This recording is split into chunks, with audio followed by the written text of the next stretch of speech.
Hello everyone, my name is Vivek Sharma. आज के इस वीडियो में we will be discussing about 4 major articles.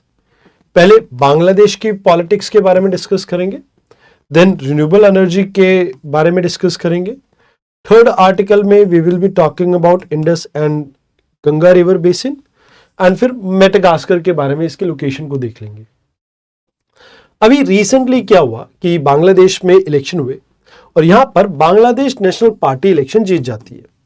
तो जब से शेख हसीना गवर्नमेंट आपकी डिसमेंटल हुई, उसके बाद से ये पहले इलेक्शन थे और यहाँ पे बांग्लादेश नेशनल पार्टी का जीतना इंडिया के लिए चिंता का भी विषय है और वेट एंड वॉच पॉलिसी का पार्ट भी है। देखिए, इंडिया और बांग्लादेश के जो बायलैटरल रिलेशन है वो शेख हसीना गवर्नमेंट के जाने के बाद से काफी स्ट्रेन थे। अभी रजीम चेंज तो हुई है, बट अगर आप पिछले बार जब बांग्लादेश नेशनल पार्टी इलेक्शन जीत के आई थी तो उसके बाद अगर आप देखें तो इंडिया और बांग्लादेश के रिलेशन काफी अच्छे नहीं रहे थे। तो एक हसीना फैक्टर है जो अभी हमारे सामने एक बड़ा चैलेंज है। अब देखिए, यहाँ पे जमात इस्लामी जो बीएनपी को सपोर्ट कर रहा है वो चाहते हैं कि हसीना को वापस से इन्हें सौंप दिया जाए बांग्लादेश को। तो इंडिया के साथ रिलेशनशिप को खराब किए बिना ये चीज पॉसिबल शायद ना हो पाए। सिक्योरिटी कंसर्न, जब बांग्लादेश नेशनल पार्टी और जमात रजीम आई थी पिछली बार, तो उस समय भी इन्होंने टेररिस्ट जो north eastern part of India में बहुत ज्यादा एक्टिव थे, एग्रेसिव थे, उनको सपोर्ट किया था। मोर ओवर चाइना और पाकिस्तान की शेडो का भी एक हमारे को प्रॉब्लम देखने को मिलता है, क्योंकि इन्होंने मैनिफेस्टेशन में ये कहा था, या मैनिफेस्टो में ये कहा था कि भाई ये मुस्लिम वर्ल्ड को सपोर्ट करेंगे एंड कहीं ना कहीं एम्फेसाइज करेंगे कि उनके साथ इनके टाइज अच्छे हो। अब बात यह है कि इंडिया के बारे में इन्होंने ऐसा कुछ भी नहीं लिखा। मोर ओवर मिनॉरिटी को लेके भी कुछ कंसर्न है। ऑल्दो प्रधानमंत्री मोदी जी ने ये कोशिश की है कि भाई जो जैसे ही तारिक रहमान इस इलेक्शन को जीतते हैं तो उनको कंग्रेचुलेशन किया, बट हम ये चाहते हैं कि भाई देखो, डेमोक्रेटिक जो भी गवर्नमेंट बांग्लादेश में आए, हमारे उनके साथ रिलेशंस अच्छे बने रहे। तो कहते हैं कि भाई देखो, ट्रेड पार्टनर के तौर पे बांग्लादेश और इंडिया दोनों ही अच्छा कर रहे थे। एंड इंडिया का बिगेस्ट साउथ एशिया में जो ट्रेड पार्टनर है वो बांग्लादेश है, चाहे टेक्सटाइल सेक्टर की बात करो चाहे एनर्जी सेक्टर की बात करो। नॉर्थ ईस्ट की कनेक्टिविटी के लिए जैसे असम, मेघालय, त्रिपुरा, ढाका, असम, मेघालय, त्रिपुरा, तो ढाका एंड सिलहट से काफी कनेक्टिविटी हमारी बूस्ट होती है। एंड जो कि नॉर्थ ईस्टर्न पार्ट लैंडलॉक है, उसको एक्सेस करने में हमारे को काफी ईजी रहता है। अब कहते हैं कि भाई हमें यहाँ पर ना एक चीज करनी होगी, हमें स्टेट टू स्टेट यहाँ पर रिलेशन को बिल्ड करने की जरूरत है, rather than party to party, कि भाई कोई पार्टी आए कोई जाए, हमारे बांग्लादेश के साथ रिलेशन अच्छे होने चाहिए। पीपल टू पीपल टाई हम बूस्ट कर सकते हैं मेडिकल टूरिज्म के थ्रू, स्टूडेंट वीजा के थ्रू, कल्चरल एक्सचेंज के थ्रू, एंड म्यूचुअल रिस्पेक्ट। मतलब ठीक है, दोनों ही एक दूसरे की टेरिटरी में एंटी बांग्लादेश नैरेटिव इंडिया में ना चले और एंटी इंडिया नैरेटिव बांग्लादेश में ना चले, इस चीज के ऊपर फोकस कर सकते हैं। आइए अब बात करते हैं आज के सेकेंड आर्टिकल की। अब देखिए, नीति आयोग की एक रिपोर्ट पब्लिश हुई और इन्होंने कहा कि भाई जब हम विकसित भारत की तरफ जा रहे हैं या नेट जीरो की तरफ जा रहे हैं, तो एक सिनेरियो ये क्रिएट हो रहा है कि रिन्यूएबल एनर्जी सबसे बिगेस्ट डोमिनेटिंग पार्टनर होगा एनर्जी सेक्टर में 2070 तक। तो कहते हैं कि भाई इस पे कुछ स्ट्रक्चरल चैलेंजेस भी हैं हमारे सामने। अब कहते हैं जनरेशन कैपेसिटी और जो यूटिलाइजेशन कैपेसिटी है, इसमें फर्क है। अभी हमारा 50% जो इंस्टॉल कैपेसिटी है वो रिन्यूएबल एनर्जी से आ रहा है, बट सिर्फ 22% ही एक्चुअल में पावर में ही कंट्रीब्यूट कर रहा है। रीजन बीइंग स्टेबिलिटी नहीं है। स्टेबिलिटी क्यों नहीं है? क्योंकि जैसे सोलर एनर्जी डे टाइम में एक्टिव है, नाइट टाइम में नहीं है। पीक लोड आपका नाइट टाइम में भी काफी हाई होता है, तो उस वजह से प्रॉब्लम है। फिर कोल अभी भी डोमिनेट कर रहा है, बैकबोन है, क्योंकि हमारे को कांस्टेंट सप्लाई चाहिए। तो कांस्टेंट पावर के लिए, बेस लोड के लिए आप कोल को ही यूज कर रहे हो, तो 74% एक्चुअल इलेक्ट्रिसिटी आज भी कोल से प्रोड्यूस हो रही है। मोर ओवर न्यूक्लियर एनर्जी का शेयर काफी निग्लिजिबल है, 1 to 3% के बीच में।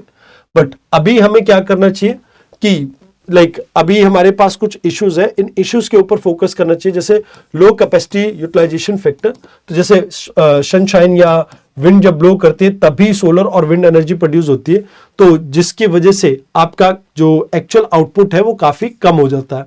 फिर कहते हैं कि भाई एक वेरिएबिलिटी भी आपकी एग्जिस्ट करती है, रिन्यूएबल एनर्जी के अंदर एक गैप एग्जिस्ट करता है कि जैसे नाइट टाइम में या काम एनवायरनमेंट में ग्रिड की स्टेबिलिटी को जिससे इंपैक्ट आता है, तो वो हमें दूर करना होगा। एंड स्टोरेज का एक कंस्ट्रेन है, क्योंकि देखो लिथियम हम आज भी चाइना से खरीदते हैं एंड हमारी डिपेंडेंसी काफी इंक्रीज हो रही है और मैसिव बैटरी इंफ्रास्ट्रक्चर इसके लिए चाहिए। अगर आप सोलर एनर्जी को जनरेट कर रहे हो तो वो चीज हमारे सामने एक प्रॉब्लम है। तो कहते हैं कि भी करंट पॉलिसी सिनेरियो में तो हमारा रिन्यूएबल एनर्जी ऑलमोस्ट 80% कंट्रीब्यूट करेगा एंड लगभग 6 से 10% के आसपास कोल से आपकी इलेक्ट्रिसिटी जनरेट होगी। बट नेट जीरो का पाथ इतना इजी नहीं होगा, ठीक है, कोल को आपको बिल्कुल ड्रॉप करना होगा। बट यहां पे न्यूक्लियर एनर्जी काफी इंपॉर्टेंट हो सकती है, क्योंकि न्यूक्लियर और ग्रीन जो हाइड्रोजन है ये आपका बेस लोड का काम कर सकते हैं। तो कहते हैं कि भी देखो अभी अपने को ना एक्चुअल में ये जरूरत है कि न्यूक्लियर कैपेसिटी जो हमारी 135 गीगावाट के आसपास है इसे 300 गीगावाट के आसपास लेके आए। स्मॉल मॉड्यूलर रिएक्टर्स को यूज कर सकते हैं, इसमें प्राइवेट पार्टिसिपेशन को बूस्ट कर सकते हैं। अब इसके साथ साथ हमें बैटरी स्टोरेज के ऊपर फोकस करनी होगी, मतलब स्टोरेज कैपेबिलिटीज के ऊपर बूस्ट करना पड़ेगा, ताकि लाइक जो भी आप सोलर एनर्जी जनरेट कर रहे हो डे टाइम में अगर आप एक्सेसिव कर रहे हो तो नाइट टाइम में उसको कहीं ना कहीं आप मैनेज कर सको। और ग्रिड मैनेजमेंट के ऊपर भी आपको फोकस करना पड़ेगा, जहां पे बेस लोड के लिए आप न्यूक्लियर एनर्जी को यूज कर सकते हैं या हाइड्रोजन को यूज कर सकते हैं और बाकी चीजों के लिए सोलर एनर्जी आपकी यूज हो सकती है। तो ये आपके क्वेश्चंस हैं जो आपको देखने थे। आइए अब बात करते हैं थर्ड आर्टिकल की। देखिए अभी एक स्टडी पब्लिश हुई अर्थ फ्यूचर के अंदर। अब इसमें ये स्टडी किसने पब्लिश करवाई? आईआईटी गांधीनगर ने। तो कहते हैं कि भाई अपने को कुछ प्रॉब्लम्स देखने को मिल रही, जैसे इंडस वाटर का तो फ्लो है 8% से इंक्रीज हुआ, बट गंगा का 17% से रिड्यूस हो रहा है। तो कहते हैं इसके पीछे कारण क्या है? कहते जी देखो गंगा के अंदर सबसे बड़ी प्रॉब्लम क्या है कि यमुना और अपर गंगा के अंदर 60 से 80% आपको डिक्लाइन देखने को मिला। अब ये डिक्लाइन जो है 17% आपको डिक्लाइन देखने को मिला है, और ये डिक्लाइन किस वजह से देखने को मिला है कि भाई जो ग्राउंड वाटर एक्सप्लॉयटेशन है वो बहुत ज्यादा है इस एरिया में। तो जो रिवर का पानी आता है वो एक्वाफायर को वापस से रिचार्ज करने में लग रहा है। फिर आपको रिवर्स फ्लो देखने को मिल रहा है। एक तरफ क्या होता था कि भाई नेचुरल फ्लो जो है वो आपको इस तरह से देखने को मिलता था कि ग्राउंड वाटर फीड करता था रिवर को। अब क्योंकि ग्राउंड वाटर ओवर एक्सप्लॉइटेड है तो इस वजह से वाटर यहां पे लूज हो रहा है। इंडस की तरफ अगर बात कीजिए सतलुज और रावी के बीच में, तो लाइक यहां पर ईस्टर्न फ्लोइंग रिवर में तो लाइक आपको डिक्लाइन देखने को मिल रहा है, बट जो वेस्टर्न साइड है वहां पे आपको इंडस के अंदर वाटर ऑलमोस्ट 8% से इंक्रीज होता हुआ देखने को मिल रहा है। अब जितना ज्यादा टेम्परेचर इंक्रीज हो रहा है उतना एटमॉस्फेरिक वाटर डिमांड इंक्रीज होती जा रही है, वाटर वेपर्स और ज्यादा आपके क्रिएट हो रहे हैं, तो वो भी एक रीजन है जिसकी वजह से ओवरऑल डिक्लाइन देखने को मिल रहा है। तो कहते हैं वाटर सिक्योरिटी को हमें इंश्योर करना पड़ेगा, नहीं तो ड्रिंकिंग वाटर का प्रॉब्लम भी रहेगा और फूड सिक्योरिटी का भी प्रॉब्लम रहेगा। अगर हम बात करें इंडस वाटर ट्रीटी की, तो भाई जो वेस्टर्न और ईस्टर्न रिवर्स के बीच में डिवाइड क्रिएट किया था, जैसे इंडस, झेलम एंड चिनाब, ये आपकी लाइक पाकिस्तान को दे दी गई थी। ईस्टर्न रिवर जो आपकी बीआरएस में आ जाती है, यानी ब्यास, रावी एंड सतलुज, तो ये इंडिया के पास है। तो कहीं ना कहीं अभी जो एलोकेशन है वो अनसस्टेनेबल है, आगे फ्यूचर में हमें इसे और सस्टेनेबल बनाना पड़ेगा। More over ground water contribution की बात की जाए तो यस, अब इस एरियाज में सबसे पहले आपको डायरेक्ट टैक्सेस को इंपोज करना पड़ेगा, जहां पे आप ओवर एक्सेसिव जो वाटर एक्सप्लॉयटेशन आप उसको रोक सकें। तो कहते हैं कि भाई देखो आपको इंटीग्रेटेड मैनेजमेंट के ऊपर फोकस करना पड़ेगा, जहां पे आप रिवर नहीं, रिवर के एक्वाफायर्स और सब चीजों को एक साथ लेके चलें। क्रॉप डाइवर्सिफिकेशन के ऊपर फोकस करना पड़ेगा, ड्रॉट रेजिस्टेंट क्रॉप वैरायटी आप पुश कीजिए। जो शुगर केन और पैडी की फार्मिंग है इन एरिया में नहीं होनी चाहिए, जिसकी वजह से ओवर एक्सप्लॉयटेशन आपका हो रहा है।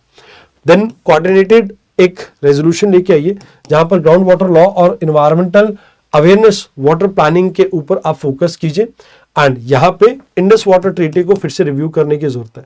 तो ये कुछ आपके क्वेश्चंस हैं जो आपको यहाँ पे ध्यान में रखने। अब बात करते हैं